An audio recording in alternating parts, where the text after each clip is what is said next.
I'm Karika Sharma. Welcome back to my channel Pharmacy Solution. आज हम discuss करने वाले हैं एंटी एपिलेप्टिक ड्रग्स के बारे में।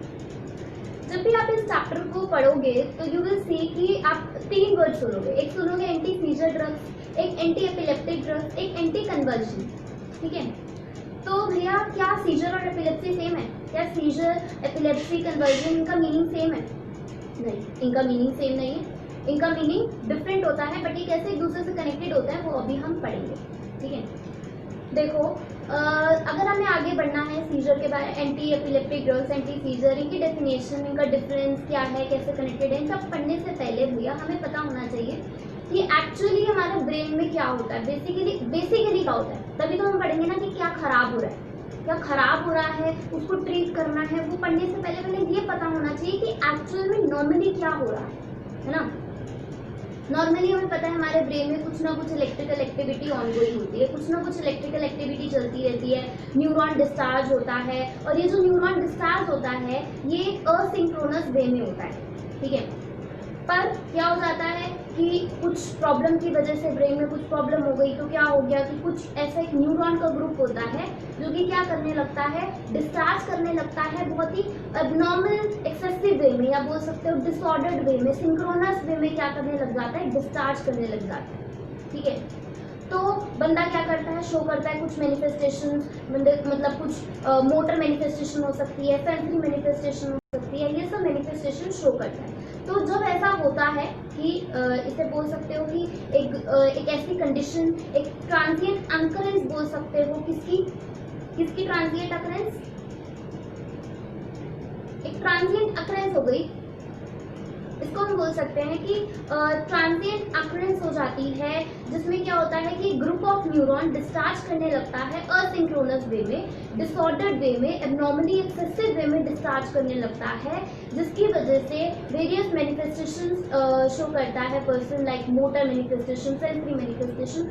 तो ये जो होता है, जब ये जो कंडीशन होती है जिसमें ऐसा हो रहा है, like group of neuron discharge कर रहा है, तो उसकी वजह से आपकी इलेक्ट्रिकल एक्टिविटी जो है ब्रेन की वो डिस्टर्ब हो जाती है, तो इसे हम सीजर कहते हैं। क्या कहते हैं? सीजर कहते हैं।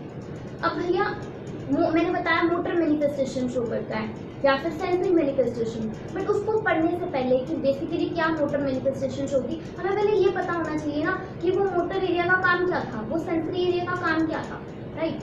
तो बिफोर मूविंग अहेड मैं थोड़ा सा डिस्कस करना चाहूँगी सेरिब्रम के बारे में, क्योंकि ज़्यादातर जो ये सीजर होते हैं ये सेरिब्रल कॉर्टेक्स से ओरिजिनेट होते हैं। आई एम नॉट सेइंग कि सारे सीजर ओरिजिनेट होते हैं, पर ज़्यादातर जो आपके सीजर होते हैं वो आपके कॉर्टेक्स, सेरिब्रल कॉर्टेक्स रीजन से अराइज होते हैं। ठीक है, तो थोड़ा सा हम अभी सेरिब्रम के बारे में डिस्कस करते हैं, उसके डिफरेंट फंक्शनल एरियाज के बारे में डिस्कस करते हैं कि किसका क्या काम होता है। देखो सेरिब्रम जो है सबसे बड़ा पार्ट होता है ब्रेन का।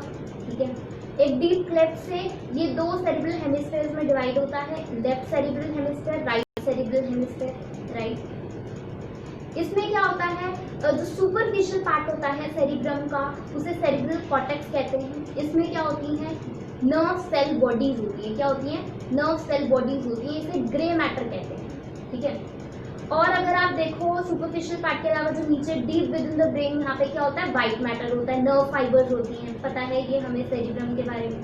ठीक है, अब क्या होता है कि इसमें कुछ इनफोल्डिंग्स होती हैं जिनको गायराए कहा जाता है। ये क्या करते हैं, सरफेस एरिया को बढ़ा देते हैं सेरिब्रम के। ठीक है, जो डिफरेंट साइकल्स होते हैं वो क्या करते हैं, डिवाइड कर देते हैं इसको, सेरिब्रम को बेसिकली किसमें डिवाइड कर देते हैं, लोब्स में डिवाइड कर देते हैं। बेसिकली 4 लोब्स होती हैं हमारे ब्रेन में, frontal lobe, temporal lobe, parietal lobe, occipital lobe, है ना। और क्या होता है, डिफरेंट फंक्शनल एरियाज होते हैं। ये जो लोब्स हैं इसके अंदर भी डिफरेंट फंक्शनल एरियाज होते हैं, लाइक मोटर एरिया होता है, और कौन सा सेंसरी एरिया होता है, occipital area, vision area, taste area. ठीक है, ये सब एरियाज होते हैं। इसको मैं डायग्राम की हेल्प से एक्सप्लेन करना चाहूंगी कि कौन कौन से एरियाज हमारे सेरिब्रम में होते हैं, किसका क्या काम होता है। So this is a rough diagram of the cerebrum, right? इसमें हमारी लोब्स कौन कौन सी होती है, parietal, temporal, occipital, frontal. Now this is central sulcus. ठीक है, सर्कस जो कि ब्रेन को डिवाइड करता है डिफरेंट लोब्स में सेरिब्रम को। ये जो सेंट्रल सर्कस है इसके जस्ट अगर आप देखो तो इसके जैसे मोटर एरिया एरिया होता है। एंड मोटर एरिया का क्या काम होता है, ये रिस्पॉन्सिबल होता है स्केलेटल मसल्स की कॉन्ट्रैक्शन के लिए। जितनी भी स्केलेटल मसल्स होती हैं उनकी कॉन्ट्रैक्शन के लिए मोटर एरिया रिस्पॉन्सिबल होता है। एंड इसमें भी हमारी लेग एंड हेड एरिया होता है कि कौन सा रीजन जो है मोटर एरिया, कौन सा डिफरेंट रीजन होते हैं इसमें भी कि कौन सा मोटर एरिया जो है उसमें कौन सा रीजन जो है हेड को कंट्रोल करेगा, लेग को कंट्रोल करेगा, वेरियस एक्सट्रीमिटीज इन सबको कंट्रोल करते हैं। तो बेसिकली सारे मूवमेंट्स जो है स्केलेटल मसल्स वो मोटर एरिया कंट्रोल करता है।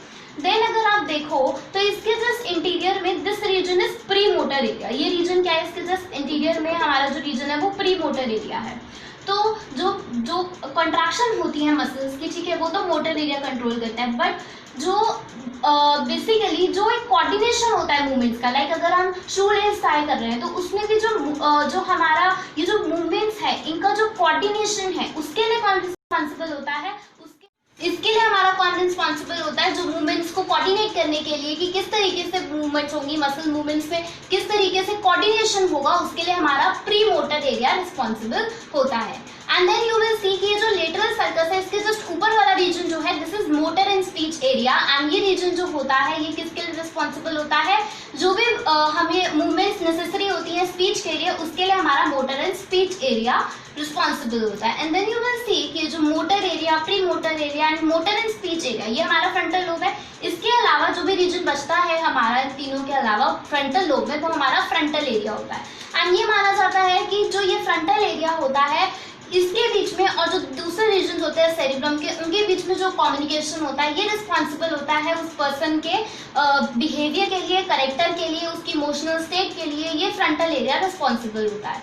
And then you will see कि ये जो सेंट्रल सर्कस है इसके जस्ट बिहाइंड ये जो रीजन होता है ये होता है सेंसरी एरिया। क्या होता है, सेंसरी एरिया। और जो भी पेन की सेंसेशन होती है, टेम्परेचर की सेंसेशन होती है, टच की सेंसेशन होती है, वो सब कहाँ पे रिसीव होती है, वो इस सेंसरी एरिया में रिसीव होती है। एंड देन इसके बाद जो हमारा होता है ये हमारी पेराइटल लोब है, राइट। ये हमारा सेंसरी एरिया है और ये हमारी पेराइटल लोब है। तो पेराइटल एरिया जो होता है यहाँ पर, ये जो पेराइटल एरिया होता है ये किसके लिए रिस्पॉन्सिबल होता है, ये पेराइटल एरिया जो होता है ये रिस्पॉन्सिबल होता है कि जो भी आपकी जो भी हम लोग जैसे कुछ ऑब्जेक्ट है मान लो उसको हम टच कर रहे हैं और खाली टच करने से हमें पता लग जाता है कि ये क्या ऑब्जेक्ट है। तो बेसिकली ऐसा कैसे होता है, ये होता है क्योंकि हमने कुछ हमारे नॉलेज है, हमारे कुछ पास्ट एक्सपीरियंसेस से कुछ नॉलेज इस पेराइटल एरिया में क्या हो गई है, रिटेन हो गई है, जिससे कि हम क्या कर सकते हैं कि हम इजीली टच करने से ही हम बता देते हैं कि ये ऑब्जेक्ट क्या है। तो उसके लिए रिस्पॉन्सिबल होता है हमारा parietal area, right. And then you will see कि ये जो पेराइटल लोब है इसमें पेराइटल एरिया के जस्ट नीचे वाला रीजन जो है वो है हमारा सेंसरी स्पीच एरिया। ये क्या है हमारा sensory speech area, right. And ये क्या होता है, ये एक्सटेंड हो जाता है टेम्पोरल लोब में, थोड़ा सा एक्सटेंड हो जाता है। एंड ये क्या होता है बेसिकली जो भी वर्ड जो भी सुन रहे हैं, जो भी स्पोकन वर्ड है वो कहाँ पे परसीव होता है, वो इस एरिया में परसीव होता है जो भी बोला है, right. And then you will see कि टेस्ट एरिया होता है, टेस्ट एरिया होता है, ऑडिटरी एरिया होता है। टेस्ट एरिया जो भी आपकी सेंसरी नर्व एंडिंग्स जो होती हैं टेस्ट बड से, पैलेट से, वो सब कहाँ होती है, उनकी जो इम्पल्सेस होती हैं वो कहाँ पे रिसीव होती हैं, वो इस टेस्ट एरिया में परसीव होती हैं। ऑडिटरी एरिया मतलब जो भी इम्पल्सेस हमारी होती हैं जो कि इनर ईयर से जो भी ट्रांसमिट होती है वो कहाँ पे परसीव होती हैं, ऑडिटरी एरिया में होती हैं। विजुअल एरिया ये क्या होता है, विजुअल के लिए ऑक्सीपिटल लोब में होता है। तो this is about a brief about the cerebrum and different motor functional areas of the brain, motor functional areas, sensory areas, ठीक है। तो डिफरेंट रीजन्स का क्या क्या काम होता है वो सब हमने इसमें डिस्कस किया। ये हमने डिस्कस कर लिया कि क्या क्या डिफरेंट रीजन्स होते हैं हमारे सेरिब्रम में। अब देखो क्या होता है कि जैसे मैंने बताया कि सीजर में क्या होता है कि एक ग्रुप ऑफ न्यूरॉन डिस्चार्ज करने लग जाती है एब्नॉर्मल, एक्सेसिव, सिंक्रोनस या डिसऑर्डर्ड वे में। तो इसकी वजह से क्या होता है, पेशेंट जो होता है वो वेरियस मैनिफेस्टेशन शो करता है। लाइक अगर वो आपका मोटर रीजन से ओरिजिनेट हुआ है, अगर वो मोटर एरिया से हो रहा है, मान लो मोटर एरिया में भी, मोटर कॉर्टेक्स में भी जो रीजन आपका हेड को कंट्रोल कर रहा था, ठीक है, जो हेड को कंट्रोल कर रहा था उस रीजन में हो गया, तो क्या होगा, उस पर्सन की वो मोटर मैनिफेस्टेशन शो करेगा क्योंकि वो मोटर एरिया में, और मोटर एरिया में भी क्योंकि वो उस एरिया में हुआ है जो कि हेड को कंट्रोल कर रहा था।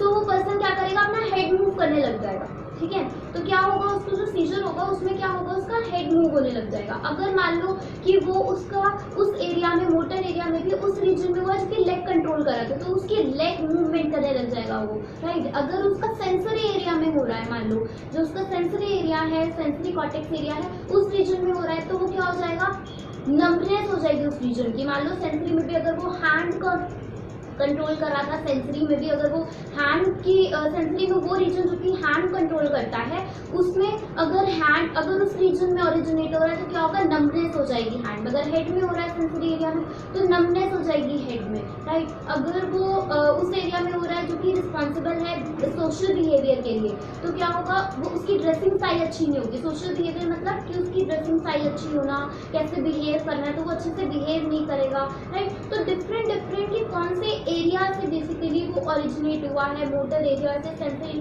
तो उस पर डिपेंड करते हुए वो डिफरेंट मैनिफेस्टेशन शो करता है। तो दिस इज अबाउट सीजर की एक ग्रुप ऑफ न्यूरॉन डिस्चार्ज करता है सिंक्रोनस वे में, जिसकी वजह से इलेक्ट्रिकल एक्टिविटी जो होती है ब्रेन की वो डिस्टर्ब हो जाती है, जिसकी वजह से पेशेंट जो होता है वो डिफरेंट मैनिफेस्टेशन, मोटर, सेंसरी, ठीक है, ये सब मैनिफेस्टेशन शो करता है। दिस इज व्हाट सीजर, ये क्या है, सीजर। अब देखो सीजर, अगर ये जो सीजर हैं ये रिकरेंट हो रहे हैं, रिपीटेडली सीजर्स हो रहे हैं, अगर मान लो कि रिपीटेडली सीजर हो रहे हैं, तो उसको हम क्या कहते हैं, उस कंडीशन को हम कहते हैं एपिलेप्सी। तो एपिलेप्सी एक ऐसी कंडीशन है जिसमें आपका क्या होता है, रिस्क होता है रिकरेंट सीजर्स का, कि सीजर्स रिपीटेडली होते हैं, दिस इज एपिलेप्सी। तो वी कैन से कि सीजर और एपिलेप्सी सेम है, बिकॉज सीजर मतलब नॉर्मली अगर एक पर्सन को सीजर हो रहा है, अगर एक बार मान लो कि सीजर हो गया, सिंगल हो गया, तो हम ये नहीं कह सकते उसको एपिलेप्सी है। अगर वो सीजर रिकरेंट सीजर्स हो रहे हैं, रिपीटेडली हो रहे हैं, तो हम कहते हैं कि उसको क्या है, एपिलेप्सी है, राइट। और अगर जो वो पर्सन है वो सिर्फ और सिर्फ मोटर मैनिफेस्टेशन शो करता है, सेंसरी नहीं, कोई और मैनिफेस्टेशन नहीं, सिर्फ मोटर जो है वो मैनिफेस्टेशन शो करता है, तो हम उसको क्या कह सकते हैं, कन्वर्जन्स, उसे कहते हैं convergence. So this is the thing I want to explain कि सीजर क्या है, एपिलेप्सी क्या है, कन्वर्जन्स क्या है, एंड ये कौन से एरिया से ओरिजिनेट हो रहे हैं, वो सब हमने अभी क्या कर लिया, डिस्कस कर लिया, राइट। नाउ आगे बढ़ते हैं। तो ये जो सीजर्स होते हैं ये बेसिकली कितने टाइप्स के होते हैं, ये दो टाइप्स के होते हैं। One is your focal seizures, ठीक है, इन्हें हम पार्शियल सीजर्स भी कहते हैं, and another one is generalised seizures. Now जो हमारे पार्शियल सीजर्स होते हैं इनको हम फोकल सीजर्स भी कहते हैं, राइट। ये जो सीजर्स होते हैं फोकल या पार्शियल सीजर्स, ये किसी ब्रेन के, ये जो ब्रेन है हमारा, इसके एक फोकस तक, एक रीजन तक ही लिमिटेड होता है, मतलब ये ओरिजिनेट होते हैं सिर्फ एक ही रीजन में ही रहते हैं। वन फोकस जो होता है ब्रेन का, किसी एक फोकस में ये ओरिजिनेट होते हैं। लाइक मान लो कि मोटर एरिया में हो सकता है, सेंसरी में भी हो सकता है, किसी भी एरिया में हो सकता है, बट ये सिर्फ एक फोकस तक ही रहते हैं, राइट। एंड अगर ये वाइडली डिस्ट्रीब्यूट होते भी हैं तो वो सिर्फ एक सेरिब्रल हेमिस्फीयर तक ही लिमिटेड रहते हैं, दोनों सेरिब्रल हेमिस्फीयर में ये मर्ज नहीं होते हैं फोकल सीजर्स, इसलिए इनको कहते हैं लोकलाइज्ड सीजर्स। मतलब ये सिर्फ एक फोकस तक ही ब्रेन के लिमिटेड होता है, वहीं पर ही होते हैं ये, राइट। अब ये आपके किसी भी रीजन में हो सकते हैं, लाइक मान लो कि मोटर एरिया में हो रहे हैं, तो मोटर एरिया में भी अगर मान लो कि ये लेफ्ट थंब जो आपका मोटर एरिया जो लेफ्ट थंब को कंट्रोल कर रहा है उसमें अगर हो गया, तो ये क्या हो जाएगी, लेफ्ट थंब की आपकी क्या हो जाएगी, लेफ्ट थंब में हो रहा है मान लो, तो वो क्या हो जाएगी, लेफ्ट थंब की जर्किंग हो जाएगी। अगर राइट थंब में हो रहा है तो राइट थंब की जर्किंग होने लग जाएगी। अगर मान लो कि सेंसरी एरिया में आ रहा है और सेंसरी एरिया में भी उस एरिया में जो कि लेफ्ट थंब को कंट्रोल करता है या राइट थंब को कंट्रोल करता है, तो क्या होगा, यहाँ पर आपकी इस थंब की क्या हो जाएगी, पैरेस्थीसिया हो जाएगा, नमनेस हो जाएगी। तो दिस इज द थिंग कि मतलब ये एक रीजन में होता है, लाइक मोटर एरिया में हो रहे हैं या सेंसरी एरिया में हो रहे हैं, तो जिस भी रीजन को वो कंट्रोल कर रहा होगा वो मैनिफेस्टेशन शो होगी, राइट। बट कभी कभी अगर ये इमर्ज हो भी जाते हैं वाइडली, अगर एक फोकल रीजन से इमर्ज हो जाते हैं दूसरी जगह, तो ये within one cerebral hemisphere ही रहते हैं, दोनों सेरिब्रल हेमिस्फीयर में इमर्ज नहीं होते हैं। And another one is generalised seizures. जो जनरलाइज्ड सीजर्स होते हैं वो क्या होते हैं, ये बेसिकली एक पॉइंट से ओरिजिनेट हुए ब्रेन में एंड ये रैपिडली क्या हो जाते हैं, फिर इमर्ज हो जाते हैं बोथ सेरेब्रल हेमिस्फीयर्स में। मतलब ये एक पॉइंट से ओरिजिनेट होकर जल्दी से दोनों सेरेब्रल हेमिस्फीयर्स में इमर्ज हो जाते हैं। तो this is generalised seizures, right. अब हम पहले डिस्कस कर लेते हैं फोकल सीजर्स के बारे में। तो फोकल सीजर्स जो होते हैं ये भी बेसिकली 3 टाइप के होते हैं। सी, अगर आपका डिस्टर्बेंस हुई ब्रेन में, ठीक है, और क्या हुआ, सीजर ओरिजिनेट हुआ, बट क्या हुआ, आपकी जो पर्सन है जिसको हो रहा है वो कॉन्शियस है, राइट। अगर वो उसकी इंटैक्ट अवेयरनेस है, वो उसकी इम्पेयर नहीं हुई है और वो कॉन्शियस है, तो उसको बेसिकली सिंपल पार्शियल सीजर्स कहा जाता है। कि मतलब वो कॉन्शियस रहा है, स्टिल कॉन्शियस है और उसको सीजर हुआ है, ठीक है, बट वो कॉन्शियस है, तो that is simple partial seizure कहा जाता है। और ये 20 to 60 सेकेंड्स के लिए होता है, क्या, simple partial seizure, right. And next one is your complex partial seizure. तो जो कॉम्प्लेक्स पार्शियल सीजर्स होते हैं, इसमें क्या होता है कि कॉन्शियसनेस जो होती है वो इम्पेयर हो जाती है। क्या हो जाती है, कॉन्शियसनेस इम्पेयर हो जाती है, और ये जनरली 30 सेकेंड से 2 मिनट्स तक के लिए होता है। और इसमें जो पर्सन होता है वो वेरियस पर्पसलेस मूवमेंट शो करता है, लाइक लिप स्मैकिंग शो करता है, तो कंफ्यूजनिंग बिहेवियर शो करता है, इस तरीके से होता है। और वो क्या हो जाता है, कॉन्शियसनेस उसकी इम्पेयर हो जाती है, राइट। तो ये कैसे डिफरेंट है सिंपल पार्शियल से, कि उसमें कॉन्शियसनेस इम्पेयर नहीं हो रही थी और इसमें हमारी क्या हो जाती है, कॉन्शियसनेस भी इम्पेयर हो जाती है। और ये 30 सेकेंड से 2 सेकेंड तक का होता है। कंफ्यूज बिहेवियर बेसिकली पर्सन जो होता है वो शो करता है, राइट।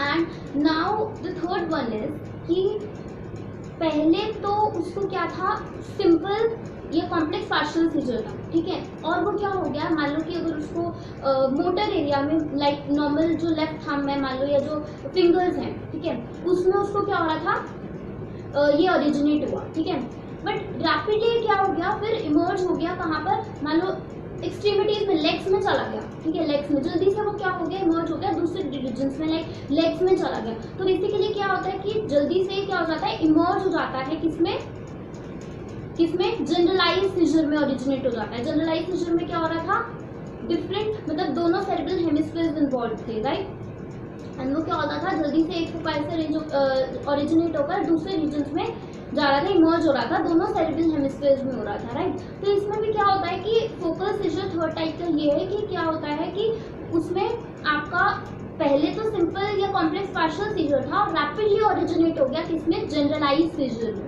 ठीक है। तो उसको बेसिकली जनरलाइज सीजर का भी एक होता है GTCS, ठीक है, उसमें जनरली ओरिजिनेट हो जाता है।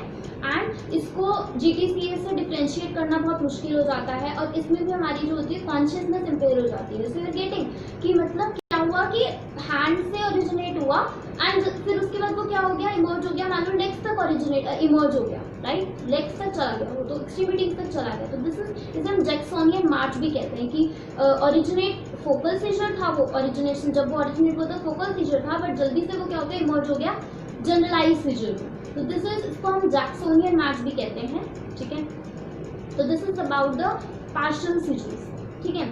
तो पार्शियल सीजर्स में क्या हो जाता है, कभी कभी जैक्सोनियन मार्च हो जाती है, एंड इसमें क्या होता है, टॉर्च पैरालिसिस भी हो जाता है। टॉर्च पैरालिसिस मतलब कि उस रीजन में जहाँ से ये सीजर हुआ था, हम ये बात कर रहे हैं बेसिकली फोकल सीजर्स की। अभी हमने वो जनरलाइज वाला जो था वो कंप्लीट करा, अब मैं बता रही हूँ कि बेसिकली इसमें क्या हो जाता है फोकल सीजर्स में, एक तो जैक्सोनियन मार्च हो जाती है, ठीक है, एंड द सेकेंड इज कि इसमें टॉर्च पैरालिसिस हो जाता है। मतलब जिस रीजन में हुआ था, मान लो कि जिस रीजन में ये हुआ था, ओरिजिनेट हुआ था, जिस मोटर एरिया में मान लो ओरिजिनेट हुआ था, उसमें क्या हो जाता है, लोकल पैरालिसिस हो जाती है उसकी, कुछ मिनट से कुछ घंटों तक क्या हो जाती है, उसकी पैरालिसिस हो जाती है लोकली, तो उसको हम टॉर्च पैरालिसिस कहते हैं। तो this is about the focal seizures, ठीक है। हमने बताया कि ये सिंपल होते हैं, जिसमें हमारा क्या नहीं होता, इम्पेयरमेंट नहीं होती कॉन्शियस की। अगर इम्पेयरमेंट हो जाती है कॉन्शियस की तो वो कॉम्प्लेक्स पार्शियल सीजर होता है। एंड ऐसा भी होता है कि कभी कभी ये जो सिंपल पार्शियल सीजर्स होते हैं वो जल्दी से इमर्ज हो जाते हैं, किसमें, जनरलाइज सीजर्स में क्या हो जाते हैं, जल्दी से इमर्ज हो जाते हैं। तो इस टाइप में भी इसे जैक्सोनियन मार्च भी कहा जाता है। एंड देन हमने बताया इसमें टॉर्च पैरालिसिस भी हो जाता है, राइट। तो this is about the focal seizures. अब हम बात करते हैं जनरलाइज सीजर्स। तो जनरलाइज सीजर में हमने क्या पढ़ा था कि वो आपका एक रीजन से ओरिजिनेट होकर रैपिडली मर्ज हो जाती है दोनों सेरेब्रल हेमिस्फीयर्स में। This is about the generalise seizure. ये हमारे वेरियस टाइप्स के होते हैं एंड इसमें जो सबसे कॉमन वाला है that is your grand mall epilepsy, जिसे GTCS भी कहते हैं। GTCS भी कहते हैं। तो हम GTCS के बारे में पढ़ते हैं। So see, जो हमारे GTCS होता है this is generalise tonic clonic seizure and जितने भी पेशेंट्स होते हैं एपिलेप्सी के उनमें 10% पेशेंट्स को यही GTCS होता है, राइट। एंड इसमें क्या होता है, ये जो सीजर होते हैं इनमें कोई पहले से वार्निंग नहीं होती, ऑरा नहीं होता।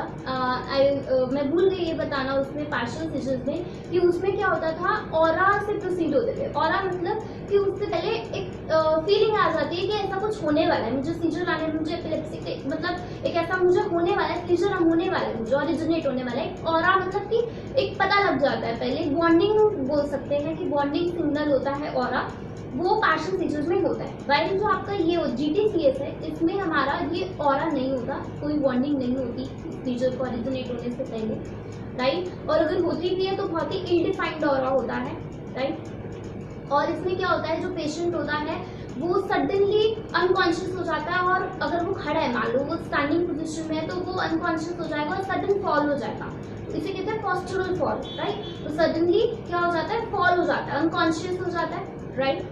एंड देन इसमें स्टार्टिंग में क्या होगा, आपकी जितनी भी मसल्स हैं बॉडी की वो सब कॉन्ट्रैक्ट करने लग जाती है, सारी मसल्स जो है बॉडी की उनकी कॉन्ट्रैक्शन होने लग जाती है, ठीक है। अब कॉन्ट्रैक्शन होने लग जाती है तो क्या हो जाता है, आपका सिंपैथेटिक टोन इंक्रीज हो जाएगी। सिंपैथेटिक टोन इंक्रीज होने की वजह से हार्ट रेट बढ़ जाएगा, ब्लड प्रेशर बढ़ जाएगा, ठीक है। और क्या होता है, रेस्पिरेशन, जो रेस्पिरेटरी मसल्स हैं उनकी कॉन्ट्रैक्शन होती है तो रेस्पिरेशन में प्रॉब्लम होने लग जाती है। और क्या होता है, अगर जो जॉज हैं इनकी मसल्स कॉन्ट्रैक्ट करेंगी तो उसकी वजह से क्या हो जाएगा, टंग बाइटिंग हो सकती है, जो पर्सन है वो टंग बाइटिंग कर सकता है, ठीक है। और क्या होता है, और यूरिनेशन हो सकती है, डेफिकेशन हो सकती है इसके टाइम पे, टोनिक फेज के टाइम पे, ठीक है।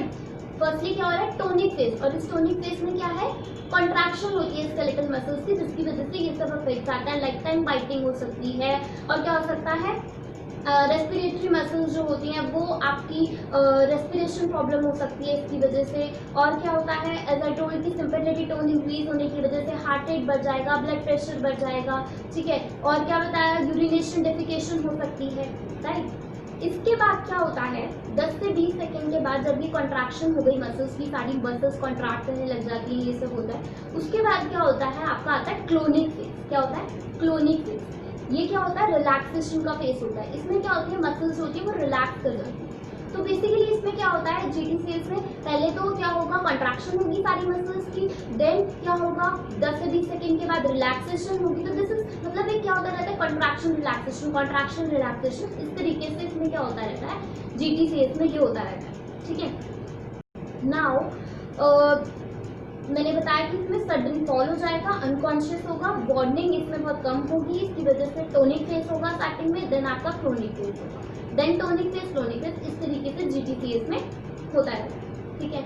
एंड जब ये ओवर हो जाता है, मतलब जब ये सीजर खत्म हो जाता है, उसके बाद जो पेशेंट होता है वो अनकॉन्शियस रहता है, कुछ मिनट से कुछ घंटों तक वो क्या रह सकता है, अनकॉन्शियस रह सकता है। एंड जनरली इसके बाद जो पेशेंट्स होते हैं वो कंप्लेन करते हैं कि उनको बहुत थकावट सी फील होती है, फटीग फील होता है, हेडेक लग जाती है, उनको बहुत ज़्यादा पेन, बिकॉज मसल्स कॉन्ट्रैक्ट हुई थी, रिलैक्स हुई थी, तो इसकी वजह से उनको क्या रहता है, बहुत टाइम तक पेन रहती है, कुछ दिन तक पेन रहती है मसल्स में, राइट। तो दिस इज द थिंग कि GTCS में क्या होता है, राइट। और इसी के सबसे कॉमनेस्ट टाइप ऑफ बोल सकते हैं एपिलेप्सी है, ठीक है, सीजर है। एंड इसे ग्रैंड माल भी कहते हैं, ठीक है, ये सबसे कॉमन है, इसे ग्रैंड माल भी कहते हैं, ओके।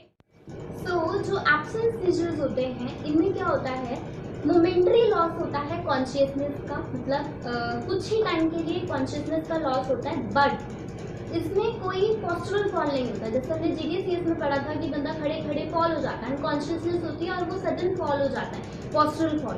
बट इसमें ऐसा कुछ नहीं होता, पोस्चरल फॉल नहीं होता है, सडन कोई फॉल नहीं होता है, ठीक है।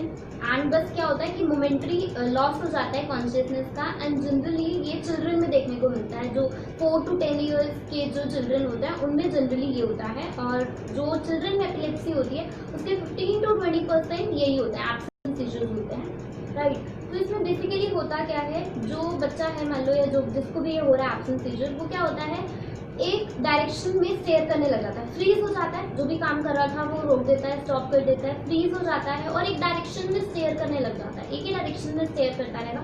ऐसा लगेगा कि डे ड्रीमिंग कर रहा है वो, ठीक है, ऐसा लगता है कि वो डे ड्रीमिंग के फेज में है, ठीक है। और क्या होता है कि जल्दी से ही कॉन्शियसनेस रीगेन भी हो जाती है, और उस टाइम पे क्या होता है बेसिकली जब वो स्टेयर कर रहा है एक डायरेक्शन में, फ्रीज हो गया, तो रैपिड ब्लिंकिंग होती है आईज की। वो क्या करता है जो आईज है उसकी रैपिड ब्लिंकिंग करता है और च्यूइंग मूवमेंट शो करता है, ठीक है। तो बेसिकली बच्चों में तो ये जो टीचर्स होते हैं स्कूल में वो इसको जनरली इजीली नोटिस कर लेते हैं कि बच्चा ऐसे कर रहा है, रैपिड ब्लिंकिंग हो रही है आईज की, रैपिडली उसने अपना सारा काम रोक दिया, फ्रीज हो जाता है, एक डायरेक्शन में स्टेयर करने लग जाता है, रैपिड ब्लिंकिंग कर रहा है आईज की, इस तरीके से ये होता है। और ये दिन में कम से कम 10 से 100 बार भी एक दिन में ये हो सकता है एब्सेंस, ठीक है। बट ये आई थिंक हाफ मिनट के अराउंड ही होता है, ये 30 सेकेंड तक के लिए होता है, ज़्यादा टाइम का नहीं होता, जस्ट ब्रीफ लॉस हो जाता है कॉन्शियसनेस का, राइट। एंड ये सब मूवमेंट्स को शो करता है। Now we will study about the myoclonic seizure. So एक बात और बताना चाहूँगी मैं एब्सेंस सीजर्स के बारे में, जो हमने पढ़ा कि उसमें कोई, हमने ये नोटिस किया कि उसमें कोई कंट्रैक्शन नहीं थी, कोई मस्कुलर मूवमेंट इन्वॉल्व नहीं थी, राइट। उसमें सिर्फ क्या हो रहा था, कोई पोस्चर नहीं था, सिर्फ सडन और ब्रीफ लॉस ऑफ कॉन्शियसनेस हो रहा था, कोई भी मस्कुलर मूवमेंट उसमें इन्वॉल्व नहीं थी, राइट। अब जो हम पढ़ने वाले हैं मायोक्लोनिक सीजर्स, इनमें क्या होता है, इसमें आपका सडन और ब्रीफ क्या होती है, कॉन्ट्रैक्शन, मोमेंटरी कॉन्ट्रैक्शन हो जाती है, या तो किसी एक पार्ट की बॉडी के, ठीक है, या फिर पूरी की पूरी बॉडी की मोमेंटरी कॉन्ट्रैक्शन होती है, बहुत कम टाइम के लिए कॉन्ट्रैक्शन होती है पूरी बॉडी की, ठीक है, या पूरी की पूरी बॉडी की या फिर किसी एक पार्ट की बॉडी की, लाइक एक लिम्ब में हो गई या फिर पूरी बॉडी की भी हो सकती है, ज़्यादा देखने को मिलती है, ठीक है। और जनरली ये होता है कि जब हम उठते हैं, जैसे ही हम उठते हैं मॉर्निंग में, वैसे ही ऐसा कुछ हो जाता है कि कॉन्ट्रैक्शन हो जाती है बॉडी की। ये नॉर्मल पर्सन में भी हो सकता है, राइट, कि नॉर्मल पर्सन में भी जैसे वो उठा तो कभी कभी क्या होता है कि कॉन्ट्रैक्शन हो जाती है एकदम से किसी एक पार्ट की या फिर पूरी बॉडी की, जल्दी से ऐसा लगता है कि कुछ से टाइम के लिए बहुत ही सडनली और बहुत ही ब्रीफ कॉन्ट्रैक्शन हुई किसी एक पार्ट की बॉडी की या फिर पूरी बॉडी की, जैसे ही हम उठते हैं। जनरली ये होता है जब हम उठते हैं, नॉर्मल पर्सन में भी हो सकता है, बट ये ज़्यादा प्रिवेलेंट होता है younger children, right. Now the next one is infantile. तो जो ये होते हैं इन्फेंटाइल स्पैज्म, इसमें क्या होता है, ये यूजुअली इन्फेंट्स में होते हैं, सून आफ्टर बर्थ ही देखने को मिलते हैं। एंड इसमें क्या होता है, इंटरमिटेंट मस्कुलर स्पैज्म हो जाता है बच्चों में, जो मसल्स हैं उनका स्पैज्म हो जाता है, कॉन्ट्रैक्शन होने लग जाती है, एंड मेंटल डिटेरेशन हो जाती है। तो ये किस वजह से होता है, मान लो कि कुछ ऑब्स्टेरिक इंजरी हो गई या फिर कुछ मान लो हाइपोक्सिया हो गया या फिर मेंटल इंजरी हो गई, इसकी वजह से क्या होता है बच्चों में ये देखने को मिलता है कि इंटरमिटेंट मस्कुलर स्पैज्म हो जाता है, राइट। तो this is about the generalised seizures, कि क्या है आपके जनरलाइज्ड सीजर्स, एंड हमने पार्शियल एंड जनरलाइज्ड सीजर्स के बारे में डिस्कस किया, डिफरेंट टाइप्स के बारे में डिस्कस किया, राइट, कि क्या क्या होता है और किस सीजर में क्या होता है बेसिकली, राइट। नाउ इसमें एक और पॉइंट जो मैं क्लियर करना चाहूँगी वो ये कि जो सीजर है बेसिकली, हमने बताया कि सीजर है different type of seizure, but basically ये होते क्यों हैं, क्या रीजंस होते हैं जिनकी वजह से ये हो सकते हैं। इसके लिए एक निमोनिक है, दैट इज विटामिन डी से वैस्कुलर रीजंस हो सकते हैं, ठीक है। आई से इडियोपैथिक मतलब जिसमें हमें कोई सिम्टम नहीं पता होता कि क्यों हुआ है, ये कोई कॉज नहीं पता होता बट स्टिल होता है, तो ये इडियोपैथिक हो सकते हैं। बट माइंडेड की जो पार्शियल सीजर्स होते हैं वो कभी भी इडियोपैथिक नहीं होते, इसलिए पार्शियल सीजर्स में हमेशा सिटी स्कैन एमआरआई किए जाते हैं, ओके। तो वो कभी भी इडियोपैथिक नहीं होते, कुछ ना कुछ स्ट्रक्चरल डैमेज होता ही है तभी होते हैं पार्शियल सीजर्स, राइट। बट बाकी जो सीजर्स हैं वो इडियोपैथिक भी हो सकते हैं, ठीक है। आई फॉर इडियोपैथिक हो गया, टी फॉर ट्रॉमेटिक, कोई ट्रॉमेटिक रीजन ट्रॉमा हो गया कुछ, उसकी वजह से हो सकते हैं। ए फॉर ऑटो इम्यून, जो कि कोई ऑटो इम्यून डिसऑर्डर हो गया उसकी वजह से भी हो सकते हैं। एम फॉर मेटाबॉलिक डिस्टर्बेंसेस की वजह से हो सकते हैं, right. And then I for infection, किसी इन्फेक्शन की वजह से हो सकते हैं। And N for neoplastic, neoplastic reasons की वजह से भी हो सकते हैं। एंड कुछ फैक्टर्स जो कि ट्रिगर करते हैं सीजर को, लाइक आपके अगर आपकी स्लीप डेप्रिवेशन हो रखी है, कोई आपको इमोशनल ट्रॉमा हो रखा है, राइट, तो या हेड इंजरी हो गई, तो इसकी वजह से आपको क्या हो सकते हैं, सीजर हो सकते हैं, right. Now we need to study about the anti seizure drugs, anti epileptic drugs, की बेसिकली हमें इसे ट्रीट करने के लिए क्या करना पड़ेगा, राइट। तो बेसिकली हमें पता है कि इसमें क्या होता है, न्यूरोनल डिस्चार्ज जो है वो क्या होता है, एबनॉर्मल होने लग जाता है, जिसकी वजह से हमें ये सीजर होते हैं, और अगर सीजर रिपीटेडली होते हैं तो एपिलेप्सी हो जाती है, ठीक है। नाउ ये जो न्यूरोनल डिस्चार्ज है, ये नॉर्मली क्या होता था, नॉर्मली क्या हो रहा था, और ये सब होने की वजह से जो रीजंस हैं कि metabolic infection, neoplastic, sleep deprivation, इनकी वजह से जो ये न्यूरोनल डिस्चार्ज एक्सेसिव हो गया, तो बेसिकली उसके लिए हमें डिसीज मतलब ये पढ़ना है कि उसको ट्रीट कैसे करना है ना, कि न्यूरोनल डिस्चार्ज ज़्यादा हो गया इन रीजंस की वजह से, तो मुझे इसको ठीक करना है, बट मुझे पहले ये पता होना चाहिए कि वो नॉर्मली कैसे हो रहा था, राइट। फिर मैं उसमें क्या चीज़ ब्लॉक कर सकती हूँ जिससे कि वो डिस्चार्ज कम हो, राइट। तो वो पढ़ने के लिए फर्स्ट ऑफ ऑल हम ये पढ़ेंगे कि नॉर्मली न्यूरोनल डिस्चार्ज कैसे हो रहा था, एंड देन हम उसमें पढ़ेंगे कि क्या क्या स्टेप्स को ब्लॉक कर हम इसको रोक सकते हैं, राइट। सो सी, हमें आपको अगर एक्शन पोटेंशियल के बारे में पता हो तो मैं थोड़ा सा आपको रिकॉल कराती हूँ एक्शन पोटेंशियल के बारे में। तो क्या होता है कि हमें पता है कि जो नर्व इम्पल्स है वो कैसे ट्रांसमिट होती है, कैसे एक्शन पोटेंशियल जनरेट होता है, मतलब कोई भी अगर मान लो जैसे प्री साइनेप्टिक न्यूरॉन होता है and then post synaptic neuron होता है, राइट।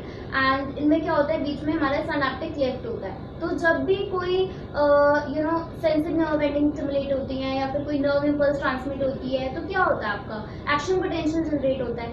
तो क्या होता है कि जो आपके वोल्टेज गेटेड सोडियम चैनल्स है, उनके थ्रू सोडियम जो होता है वो अंदर जाता है। इनिशियली क्या था, जब एक्शन पोटेंशियल जनरेट नहीं हुआ था, हमारी मेम्ब्रेन जो थी उसके इंटीरियर नेगेटिव चार्ज ज़्यादा था एंड बाहर जो है पॉजिटिव चार्ज था। नाउ जब एक्शन पोटेंशियल जनरेट होता है तो वोल्टेज गेटेड सोडियम चैनल से, अभी हम प्री साइनेप्टिक न्यूरॉन की बात कर रहे हैं, तो क्या होता है कि आपका वोल्टेज गेटेड सोडियम चैनल से सोडियम की एंट्री होती है, जिसकी वजह से क्या होता है, जिसे हम कहते हैं डीपोलराइजेशन, जिससे क्या होता है अंदर आपका मेम्ब्रेन का चार्ज पॉजिटिव हो जाता है एंड बाहर आपका क्या हो जाता है, नेगेटिव चार्ज हो जाता है, राइट। सो अब क्या होता है कि इसमें हमारे कैल्शियम चैनल जो होता है, वोल्टेज गेटेड कैल्शियम चैनल से कैल्शियम आयन एंटर करता है अंदर, ठीक है। और क्या होता है कि जो आपका साइनेप्टिक वेसिकल्स हैं वो उनसे फ्यूज करता है एंड देन क्या होता है, आपका जो साइनेप्टिक वेसिकल में न्यूरोट्रांसमीटर था वो रिलीज होता है, ठीक है। अब न्यूरोट्रांसमीटर हमारे एक्साइटेटरी भी होते हैं, इनहिबिटरी भी होते हैं, ठीक है।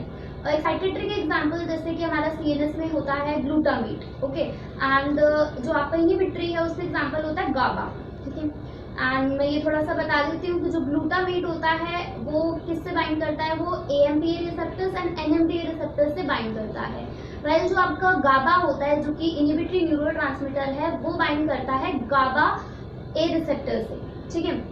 तो क्या होगा, प्री साइनेप्टिक न्यूरॉन में हमारा क्या हुआ कि ग्लूटामेट जो है वो रिलीज हुआ, फिर वो क्या हुआ, साइनेप्टिक क्लेफ्ट में गया एंड देन आपका एनएमडीए रिसेप्टर्स, एएमपीए रिसेप्टर्स जैसे कि मैंने बताया इसके होते हैं पोस्ट साइनेप्टिक न्यूरॉन पे जाके एनएमडीए एंड एएमपीए रिसेप्टर्स से बाइंड कर गया, ठीक है, पोस्ट साइनेप्टिक न्यूरॉन में।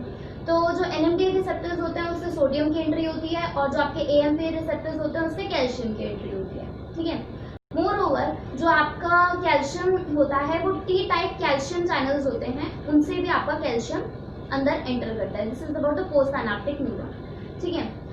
तो अब देखो, अभी क्या था कि अब ये जो आपका क्या हो गया था अंदर पोस्ट साइनेप्टिक न्यूरॉन में, क्योंकि एनएमडीए से सोडियम एंटर कर रहे हैं, एएमपीए से आपका कैल्शियम एंटर कर रहा है, टी टाइप कैल्शियम चैनल से भी कैल्शियम है, तो अंदर फिर से क्या हो गया, पॉजिटिव चार्ज हो गया। तो क्या होता है कि गाबा जो कि क्या है, इनहिबिटरी न्यूरोट्रांसमीटर है, तो वो क्या करता है, बेसिकली गाबा ए रिसेप्टर से बाइंड कर वो क्या करता है, क्लोराइड आयन जो है उसको उसकी अंदर क्या करता है, क्लोराइड आयन की कंडक्टेंस को बढ़ा देता है, ठीक है। गाबा रिसेप्टर क्लोराइड चैनल की फैसिलिटेशन करवाता है अंदर, तो इससे क्या हो जाता है आपका जो फिर से वो क्या हो जाता है, नेगेटिव हो जाता है। तो क्या होता है, ये नॉर्मली हो रहा था, ठीक है। बट नाउ मान लो कि कुछ भी जो हमने रीजंस पढ़े सीजर के, इनकी वजह से मान लो कि आपका एक्साइटेटरी न्यूरोट्रांसमीटर जो कि ग्लूटामेट है उसका डिस्चार्ज बढ़ गया, ठीक है। अगर उसका डिस्चार्ज बढ़ गया तो क्या हो जाएगा, सीजर हो सकता है, राइट। उसके डिस्चार्ज इंक्रीज होने की वजह से सीजर हो सकता है। या फिर मान लो कि जो आपका गाबा था, ठीक है, जो कि इनहिबिटरी न्यूरोट्रांसमीटर है, ठीक है, वो कम हो गया, वो इतना ज्यादा रिलीज नहीं हो रहा, तो वो कम हो गया, तो उसकी वजह से अंदर पोस्टसिनेप्टिक न्यूरॉन में क्या है, नेगेटिव चार्ज ज्यादा नहीं होगा, पॉजिटिव चार्ज ज्यादा होगा, डीपोलराइजेशन होगा, राइट। तो क्या हो रहा है बेसिकली, इसकी वजह से आपके सीजर हो सकते हैं कि मतलब एक्साइटेटरी जो है वो ज्यादा डिस्चार्ज हो गया या इनहिबिटरी कम है, तो इसकी वजह से आपके सीजर हो सकते हैं, राइट। तो अब हम क्या करें जिससे कि ये ठीक हो जाए, मतलब जिससे कि क्या कर सके हम क्या करें कि जिससे ये सब ना हो। अगर सीजर है, तो अगर सीजर हो रहा है मान लो, तो अगर आपका एक्साइटेटरी न्यूरोट्रांसमीटर जो है ग्लूटामेट, उसके रिलीज को हम कम कर सके किसी तरीके से, या जो डीपोलराइजेशन हो रही थी, वोल्टेज गेटेड सोडियम चैनल अंदर एंटर कर रहे थे, एक्शन पोटेंशियल जनरेट हो रहा था, डीपोलराइजेशन हो रही थी, voltage gated sodium channel enter कर रहे थे, अगर मैं उस पॉइंट को ब्लॉक कर दूं, अगर वो एंटर ना करे, अगर मैं उसको ब्लॉक कर दूं, या फिर मैं ऐसा कर दूं कि उसकी जो इनएक्टिव स्टेट है, जैसे आपको एक्शन पोटेंशियल में पता होगा कि जब वो रेस्टिंग पोटेंशियल में होता है, रेस्टिंग स्टेट में होता है सोडियम चैनल, अगर मैं उसकी रेस्टिंग स्टेट को प्रोलॉन्ग कर दूं, ठीक है, या फिर अगर मैं उसको ब्लॉक कर दूं, तो क्या हो सकता है, डीपोलराइजेशन नहीं होगा, राइट। तो मैं इस तरीके से क्या कर सकती हूँ, एक तो इसको ट्रीट कर सकती हूँ, ठीक है, इससे क्या होगा, मेरा अंदर डीपोलराइज, तो बेसिकली ग्लूटामेट का रिलीज नहीं होगा ना इनडायरेक्टली, क्योंकि वो सब रिलेटेड था, तो ग्लूटामेट का रिलीज कम हो जाएगा अगर मैंने सोडियम चैनल्स को ब्लॉक कर दिया, ठीक है। तो एक ये वे हो गया। दूसरी बात, मैं पोटेशियम चैनल को भी इनहिबिट कर सकती हूँ, कैल्शियम चैनल को इनहिबिट कर सकती हूँ, या और क्या कर सकती हूँ, जो मेरे टी टाइप कैल्शियम चैनल्स हैं उनको ब्लॉक कर सकती हूँ, राइट। गाबा है जो कि मेरा इनहिबिटरी न्यूरोट्रांसमीटर है, उसकी फैसिलिटेशन कर सकती हूँ, है ना। कुछ ड्रग्स ऐसे दे दो जिससे कि मेरे जो गाबा रिसेप्टर है इसकी फैसिलिटेशन हो, जिससे मेरी क्लोराइड की कंडक्टेंस अंदर ज्यादा इंक्रीज हो जाए, राइट। तो मैं ये सब चीजें कर सकती हूँ इसको ट्रीट करने के लिए। अब हम ये बात करते हैं कि कौन सी ड्रग एक्चुअली क्या करती है। अब हम बात करेंगे कि कौन सी ड्रग क्या करती है, मतलब कौन कौन सी ड्रग्स ऐसी हैं जो कि सोडियम चैनल को इनएक्टिवेट करती हैं, या कौन सी ड्रग्स ऐसी हैं जो कि टी टाइप कैल्शियम चैनल की इनएक्टिवेशन करती हैं, या कौन सी ड्रग्स ऐसी हैं जो कि गाबा रिसेप्टर की फैसिलिटेशन करती हैं, उनके बारे में। So prolongation of sodium channel inactivation, जैसे कि मैंने बताया, सोडियम चैनल को क्या कर देंगे, उसकी जो इनएक्टिवेशन है, यानी कि जो उसकी रेस्टिंग स्टेट है, उसको क्या कर दे, प्रोलॉन्ग कर दे अगर, ठीक है। सो फेनिटोइन, कार्बामेज़ेपिन, वैल्प्रोएट, लेमोट्रिगिन, टोपिरामाइड, जोनिसमाइड, ये क्या करते हैं, वोल्टेज गेटेड सोडियम चैनल की जो इनएक्टिव स्टेट होती है उसको क्या कर देते हैं, प्रोलॉन्ग कर देते हैं, ताकि वो इनएक्टिव ज्यादा रहे, ठीक है। देन आपके कौन सी ड्रग्स है जो कि क्लोराइड चैनल की ओपनिंग को फैसिलिटेट करता है। क्लोराइड चैनल की ओपनिंग को कैसे करते हैं, हमने बताया था कि जो गाबा रिसेप्टर होते हैं वो क्या करते हैं, बेसिकली क्लोराइड चैनल की कंडक्टेंस को बढ़ाते हैं। तो अगर क्लोराइड चैनल की फैसिलिटेशन को बढ़ा देंगे ड्रग्स, गाबा रिसेप्टर को फैसिलिटेट कर देंगे, तो उसमें बार्बिटूरेट्स आता है, बेंजोडाइजेपिन्स होता है, वाइगाबैट्रिन, वैल्प्रोएट, गाबापेंटिन, टाइगाबीन, ये क्या करते हैं, क्लोराइड चैनल की फैसिलिटेशन को इंक्रीज कर देते हैं। देन अगर हम देखें, जैसे कि मैंने बताया था कि जो आपकी पोस्ट साइनेप्टिक न्यूरॉन होती है, जैसे कि अगर हम देखें तो कुछ ऐसे करके अगर हम देखते हैं इसको, तो ऐसे करके, तो this is our pre synaptic neuron and post synaptic neuron. ये हमारे प्री साइनेप्टिक न्यूरॉन है। I am just making a rough diagram. यहाँ से सोडियम चैनल जो है वो डिपोलराइजेशन, एक्शन पोटेंशियल जनरेट हुआ, सोडियम चैनल अंदर गए, ठीक है। इसकी वजह से क्या हुआ, आपका यहाँ पर बाहर पहले क्या था, अंदर नेगेटिव चार्ज ज्यादा था, पॉजिटिव चार्ज बाहर ज्यादा था, बट अब क्या हो गया, अंदर पॉजिटिव चार्ज हो गया और बाहर नेगेटिव चार्ज हो गया, ठीक है। अब क्या होता है, कैल्शियम चैनल जो होते हैं वो एंटर करते हैं, ठीक है, और ये क्या करते हैं, साइनेप्टिक वेसिकल से जो आपका एक्साइटेटरी न्यूरोट्रांसमीटर ग्लूटामेट है उसको क्या करता है, रिलीज करता है। ये साइनेप्टिक लेफ्ट में जाता है। यहाँ पर हमारे दो रिसेप्टर होते हैं, NMDA and glutamate, AMPA receptors, NMDA and AMPA receptors होते हैं। अब इससे सोडियम चैनल की एंट्री होती है, इससे आपकी कैल्शियम चैनल की एंट्री होती है। और अगर आप देखो तो यहाँ पर आपके टी टाइप कैल्शियम चैनल्स होते हैं, टी टाइप कैल्शियम चैनल्स होते हैं, उधर से आपकी कैल्शियम चैनल की एंट्री होती है। तो बेसिकली यहाँ पे क्या हो जाता है, पॉजिटिव चार्ज ज्यादा हो जाता है। तो अब क्या होता है, पॉजिटिव चार्ज ज्यादा हो गया तो क्या होगा कि यहाँ पर जो गाबा रिसेप्टर होता है उधर से आपका क्या होता है, गाबा रिसेप्टर्स से गाबा ए रिसेप्टर से गाबा अंदर गाबा क्या करता है, क्लोराइड चैनल की कंडक्टेंस को बढ़ा देता है। तो बेसिकली ये हमारा क्या था, नॉर्मल ये था कि ऐसे हो रहा था, तो हमने क्या करा, टी टाइप कैल्शियम चैनल की क्या कर दी, इनिबिशन कर दी, या फिर हमने क्या कर दिया, क्लोराइड चैनल की फैसिलिटेशन कर दी, या फिर जो हमने सोडियम चैनल की इनएक्टिवेशन को प्रोलॉन्ग कर दिया। ठीक है, तो इससे हम क्या कर सकते हैं। एंड नाउ अब हम थोड़ा सा गाबा के बारे में डिस्कस कर लेते हैं कि जो गाबा रिसेप्टर है उसमें हम क्या कर सकते हैं एपिलेप्सी को ट्रीट करने के लिए। तो अब क्या होता है, ये जो गाबा है, ये गाबा रिसेप्टर से क्या था, बाइंड हुआ था, ठीक है, एंड देन क्लोराइड की कंडक्टेंस को इंक्रीज कर रहा था।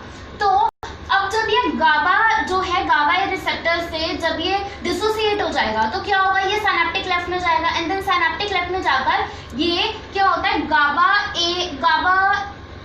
GAT रिसेप्टर होता है, गाबा टी रिसेप्टर जो होता है, उससे क्या हो जाता है, ये आपका रीअपटेक होता है, ट्रांसपोर्टर, गाबा ट्रांसपोर्टर, सॉरी, इससे क्या होता है, रीअपटेक हो जाता है ये उसमें अपना न्यूरॉन में जो है रीअपटेक हो जाता है। तो क्या होता है, अगर मैं इसके रीअपटेक को रोक दूंगी तो क्या होगा, अगर मैं इसके रीअपटेक को रोक दूंगी तो इसकी कंडक्ट ये जो होगी इंक्रीज हो जाएगी ना क्लोराइड की कंडक्टेंस, तो मैं ये कर सकती हूँ। तो इसकी ये जो होता है इसे इनिबिट करती है एक ड्रग विच इज टाइगाबीन क्या करती है, इसको इनिबिट कर देती है। वाइल अगर मैं कुछ ऐसा भी कर सकती हूँ, जैसे गाबा रीअपटेक होने के बाद क्या हो जाता है, गाबा ट्रांसमिनेज से क्या हो जाता है, ये सॉरी, गाबा ट्रांसमिनेज से क्या होता है, मेटाबोलाइज हो जाता है। अगर मैं इसकी मेटाबॉलिज्म को रोक दूंगी तो भी मैं इसमें क्या कर सकती हूँ, हेल्प कर सकती हूँ। ये भी एक ड्रग है जो कि क्या करती है, एंटी एपिलेप्टिक के तरीके से यूज की जाती है। तो दिस इज द थिंग कि कौन कौन सी ड्रग्स हम यूज कर सकते हैं इसको ट्रीट करने के लिए। सो हमने क्या पढ़ा, हमने पढ़ा सीजर के बारे में, टाइप्स ऑफ सीजर के बारे में, उनमें क्या मैनिफेस्टेशंस होती हैं, सेरिब्रम के बारे में डिस्कस किया, एंटी एपिलेप्टिक ड्रग्स के बारे में डिस्कस किया, उनकी क्लासिफिकेशन पढ़ी on the basis of mechanism of action, right, and इनकी जो दूसरी क्लासिफिकेशन होती है लाइक बार्बिचुरेट, बेंजोडाइजेपिन, ठीक है, and then iminostilbenes, aliphatic carboxylic acid, so ये सब भी क्लासिफिकेशन होती है इनके बारे में, एंड इनके mechanism of action like benzodiazepines, ये कैसे काम करता है एक्चुअली, गाबा पे किस तरीके से काम करता है, फैसिलिटेशन कैसे करते हैं, ठीक है, वो सब हम डिस्कस करेंगे in the next video. And if you like this video so please do like it, please subscribe to my channel, do comment your views, and also I want to tell you people that if you are preparing for GPAT, NIPER and other entrance examinations, then I used to post some quiz questions and also post some questions from last year GPAT and NIPER question papers on my Instagram page, and the link is given in the bio.